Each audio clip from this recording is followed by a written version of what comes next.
Sometimes evil doesn't disappear, it simply stays in the house. This story took place in the small town of Villisca, Iowa, and is considered one of the most terrifying and unexplained mysteries in America. June 1912. A small house on a quiet street. The family of Josiah Moore, respected, deeply religious people. Inside the house, 2 adults, 4 children, and 2 visiting girls. The night was calm. No one heard any screams. In the morning, a neighbor noticed something strange.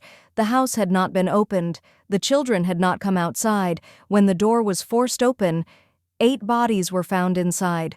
All of them had been killed with an axe, each one while asleep. The blows were delivered with unbelievable brutality, but the most frightening part was not that. The curtains were drawn, the mirrors were covered with cloth. Even the faces of the murdered were covered with sheets, as if the killer did not want anyone to look at him. The murder weapon, the axe, belonged to the homeowner and was carefully left at the scene. There were no signs of forced entry, dozens of suspects, but not a single proven killer. The case was never solved, the house was sealed, and then something else began.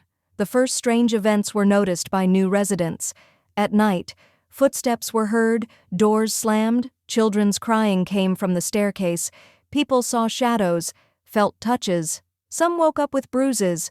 They moved out after just a few days. Over time, the house became a legend. Paranormal investigators claimed that children's voices were recorded in the house, whispers, knocking on the walls, sudden drops in temperature. One female visitor ran out screaming, claiming she had been pushed by an invisible force. The most famous incident involved a paranormal researcher. He spent the night in the house, alone. In the morning, he was found covered in blood, with cuts on his arms. He refused all comments and permanently stopped his research. Today, the Villisca Axe Murder House is open to visitors. But there is one rule. No one stays there overnight by accident. People claim that they hear children's voices, feel someone's breath, see silhouettes in doorways, and almost everyone says the same thing. There is someone in that house, and it does not sleep. This was a real mystical story from the United States.